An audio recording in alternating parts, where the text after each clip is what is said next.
staff member at a university medical office. I married a man named Steven. I thought this would be the start of a second chapter in my life, but little did I know, our marital life would end up being so short. I hadn't expected this when we got married. Steven has been working as a manager at a home improvement store since the time we were dating. My impression of Steven from when we first met was that he was kind, cared about family, and was decisive. He confidently proposed to me, and I accepted without hesitation, seeing him as a reliable person. Steven, who had been living with his parents until then, moved out of his home when we got married and began living with me. Both of us have busy work schedules, but somehow we managed to sync our days off and were planning our honeymoon. Just talking about it was fun, and at that time, I felt really glad that I married Steven. However, slowly the atmosphere started changing. The place where Steven and I lived was a 3-bedroom apartment, just 2 years old. It was new, but it was a bit far from the city and wasn't a luxury high-rise, so it was quite affordable. Considering all that, I decided to take the plunge and make the purchase. Living there was nothing inconvenient, and Steven never had a taste for luxury. So, you could say it was quite comfortable. One day, Steven told me, "My mother and sister want to come over to see our new home tomorrow, so I've invited them." Hearing this, my initial thought was that he should have discussed the date with me beforehand. After all, Steven would be off work tomorrow, but I had to work. His decisiveness was good, but sometimes he hurt me by not considering my feelings. "I'll be at work, is that okay?" Hearing that, Steven said, "Well, that's fine. We'll just look around the house a bit, and that should be it." I agreed, assuming that was all there was to it. However, the next day when I came home from work in the evening, the atmosphere in the house was lively. There was a pleasant smell, and when I entered the living room, there were Steven, my mother-in-law, and sister-in-law. The 3 of them had prepared food and drinks and were enjoying themselves. "What's going on?" I blurted out. My mother-in-law, seeming a bit tipsy, greeted me with a high-spirited, "Oh, Faye, you're home. Done with work? You've been working hard." My sister-in-law looked at me and cheerfully said, "Hey, Faye. You must be tired. But, wow, this house is amazing. It's not fair that you get to live in such a place." Steven was joining in the fun, and I was the only one in the room who was out of the loop. "I was told you were coming for a house tour, but did you plan on having dinner as well?" I asked, trying not to upset them, as what was happening was different from what Steven had told me. I felt a bit upset, but Steven, with a smile, casually replied, My mom and sister said they had plenty of time. So, we thought why not have dinner?" Even though he said that, it was their time he was considering, not mine, and I wanted to express that. It's not like I dislike my mother-in-law or sister-in-law, but I don't want to be on my toes in my own home. However, Steven said, "My dad is not around anymore, and it's always just the 2 of them. They need a change of scenery once in a while." He said this in a carefree manner. Hearing this, my mother-in-law said, "Steven is such a kind boy. Faye, you should appreciate that you got to marry Steven," as if I was being taken care of by Steven. I wanted to retort, "I'm working and earning too, you know?" But then I thought, maybe it's okay to let them have a family dinner once in a while, so I decided to step back. I didn't want any conflict, and they had bought the groceries and prepared the meal themselves. But then, my mother-in-law said something that left me shocked. "But, this fridge is stocked with good meat. High-quality meat really is delicious." I couldn't believe my ears for a moment.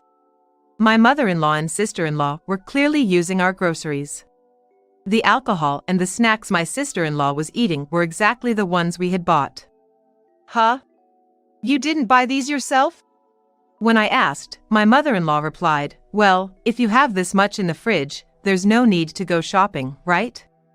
It's a hassle to go to the supermarket." She responded without any hint of remorse. And then, to top it all off, she said, "I'm tired now, so if you want to eat something, Faye, you'll have to make it yourself." I was genuinely angry at this whole conversation. My emotions were threatening to spill out. But somehow, I managed to suppress my anger and respond with a strange smile. "Is that so? Well, I'll take care of my portion then. Saying this, I headed to my room. However, it seems some of my emotions may have leaked out. When I closed the living room door, it made a slightly louder bang than I intended. Immediately after, I could vaguely hear my mother-in-law and sister-in-law talking. "Oh my, is she always this rough? Is she okay?" My sister-in-law chimed in, "Despite being in such a nice house, I wonder if Faye won't end up breaking something." "Right, Stephen?" Stephen casually responded, "I'll remind her later. She's probably just tired from work." And after all that, my in-laws just left without cleaning up. On top of that, Stephen even came to my room and lightly scolded me. Hey, what's with all the irritation? It's not nice to my moms, you know? But honestly, having all this done without my permission and them leaving without cleaning up was too much for me to bear. When I told him this, Stephen tried to pacify me. "Well, calm down. This is a one-time thing. I'll take care of the cleaning. Just relax." Of course, I wasn't convinced, but I thought it wasn't worth picking a fight over it and managed to suppress my anger. I forcibly thought of this as part of Stephen's family love and managed to regain my composure. We also have our honeymoon coming up in a month, and I don't want to ruin our relationship now. After all, this won't happen again. Now I just need to think about our honeymoon and lift my spirits. However, that honeymoon turned out to bring misfortune. A month later, we went on our honeymoon. It was a plan to spend 3 nights in Alaska. I wouldn't have minded going overseas, but Stephen didn't really have a taste for luxury. He said that staying within the country was enough, so we decided on this plan. The hotel we booked was decent, and we enjoyed the cuisine, hot springs, and northern lights, spending wonderful days. And as planned, our delightful journey was coming to an end. We were heading home. I felt a little sad that it was over. We talked about making another plan someday. However, we were just about to arrive home. Suddenly, I remembered something as we were getting here. Come to think of it, I wonder if I locked the bathroom window before leaving the house. We live on the 4th floor of an apartment building, and the bathroom window is small, so I don't think there's any need to worry about a burglar breaking in. However, I remembered it out of the blue, and when I mentioned this to Stephen, he casually responded, "It'll be fine, my mother and sister are there." I was perplexed. Huh? My mother-in-law and sister-in-law are at our house now? I didn't hear about this. When I reflexively asked that, Stephen, with a calm expression, said, "Oh? Didn't I tell you? They said they'd clean up while we're away. It's really helpful, you know. Dust piles up after 3 or 4 days." He said it so cheerfully. So that's it. He had given the house keys to my mother-in-law without my knowing. When I heard that, I became upset again. From then on, I barely spoke to Stephen and hurried home faster than usual. I couldn't help but worry about what was happening in our house.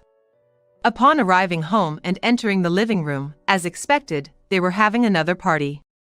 Moreover, dishes made from food likely taken from our refrigerator were lined up.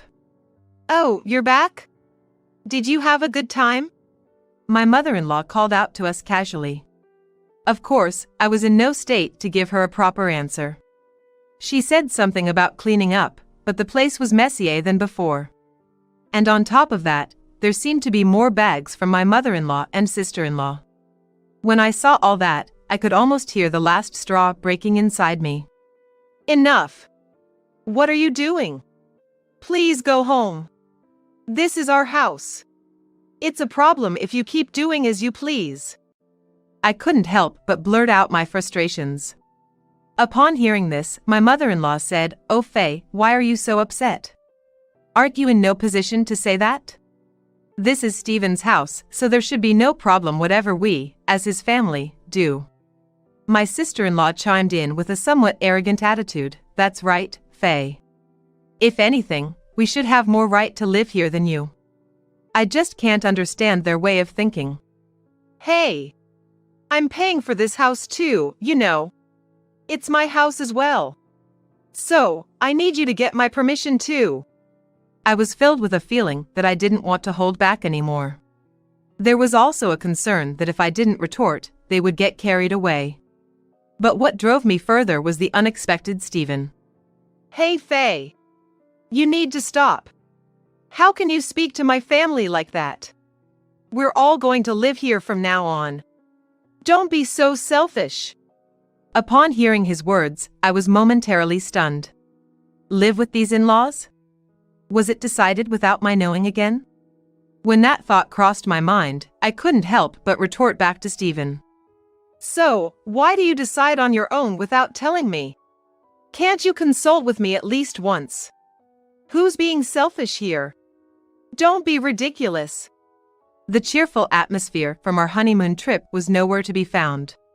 The room had completely turned into a battlefield. But it was Stephen, as always, who put an end to the tension. "Enough. If you hate living here so much, Faye, you can leave," he commanded, as if to finish me off. But his words had the opposite effect on me. They cooled me down.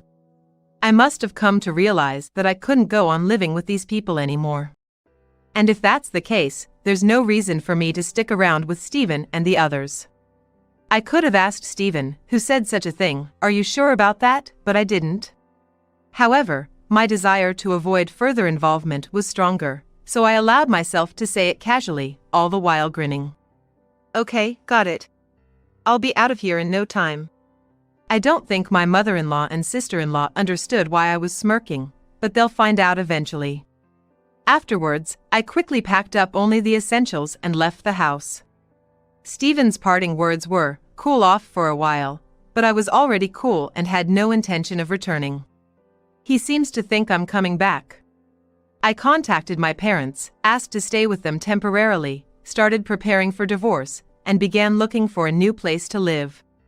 Stephen tried calling me a few times, but I ignored him because I was busy with various things. But after about 2 months, I had settled into my new place. Remembering that I still had belongings at the house I shared with Stephen, I decided to take his call for the first time in a while. And right away, I could tell that he was panicking. "Faye, finally. What are you doing? Come back, now." He repeated this in a rush. That's right, Stephen thought I was coming back, I remembered. So, I answered firmly. "No, I'm not coming back. Actually, I've already filed the divorce petition and consulted a lawyer. Let's talk about the property division." He was stunned. "Huh? Divorce? Please, not that. I can't deal with that right now," he pleaded, becoming even more frantic. To be honest, I had a pretty good idea of what was going on. When I asked, "What's the matter?" he replied, "I'm broke. I'm already in debt. So come back quickly." Well, that was to be expected, I saw it coming. He must have thought he could afford to kick me out because I would come back. But sorry to disappoint, he was wrong. Stephen wasn't making much to begin with. I think his take-home pay was about $2,000 a month. But the monthly mortgage for the condo we bought was $2,000. So how was he paying for it? I was paying $1,500, and he was only putting in $500. I was earning over 3 times his salary, so that wasn't a problem. That's why I was covering all the other expenses, like utilities and groceries. Even our honeymoon had to be modest because he said he didn't have any money. I realized at some point that he didn't lack expensive tastes, he just simply didn't have the income. So once I left, he had to pay for everything on his own. The condo was in his name, and the payments were taken from his account. So, once I left, he lost the $1,500 I used to give him every month. Moreover, Stephen's jobless mother-in-law and sister-in-law are living with him. This is certainly going to add to the living expenses. So, it was only natural for me to be upset when Stephen made decisions about the house on his own or casually used things from the fridge. With just his salary, they wouldn't last a month. A life drowning in debt is a given at this rate. My mother is furious. She asked me, "Why did you kick Faye out? Anyway, come back home right away and do something." I was at a loss for words. as it seems his mother and sister were under the mistaken impression that he earns a decent living. After all, he does have the title of store manager. But it's a harsh reality that this title doesn't necessarily translate into a high salary. We bought a somewhat decent condo, and they entirely believed that Stephen was the one who paid more. It's pitiful, and there's no other way to describe it but foolish. Furthermore, it turns out that the mother-in-law, having used up all her deceased husband's assets, ended up rolling into my house broke. She and her daughter had been living in a rented apartment but seemed to have properly terminated that lease. What a family, right? There are moments when I'm mortified to have any familial ties with them. Now, I really want to settle our divorce as soon as possible. Just go ahead with the divorce process with your lawyer. Then, I'll consider the financial aspects. Upon hearing this, Stephen said, "Oh, really? Okay, all I need to do is just filling out the paper with my lawyer and sending back to the court, right?" with a voice that sounded as if he had been saved. Our divorce was finalized without any issues. I visited my previous residence to organize my belongings. After I completed the shipping procedures for my luggage. Despite his mother and sister being present, Stephen said to me, "Phew, you really saved me, Faye. I'm already $10,000 in debt. If things continue as they are, it's going to increase by another $5,000 this month." I was shocked at how quickly he accumulated so much debt. Apparently, his mother and sister have extremely poor spending habits. Despite this, they have no shame and are grinning while relying on my wallet. So, I said, "Well then, about the money. How about your mother and sister start working? If 3 people work, it will somehow work out, right?" Stephen and his mother were caught off guard by this. "Huh? Aren't you gonna help us out? What's that supposed to mean?" Stephen asked, to which I calmly replied, "What's that supposed to mean? That should be my line. Why should I pay for your living expenses? Earn your own share." I didn't say I would pay, I said I would think about it. So, I came up with a way for you guys to live here. They all started to create a ruckus, saying, "This isn't what we agreed upon. Are you really our daughter-in-law?" So, I said, "I'm not your daughter-in-law anymore, so good luck." I then got into my car and left my former residence. After a while, my mother-in-law and sister-in-law reluctantly started looking for work, but due to their laziness, they didn't get far. In the meantime, the loans keep coming and the living expenses keep piling up.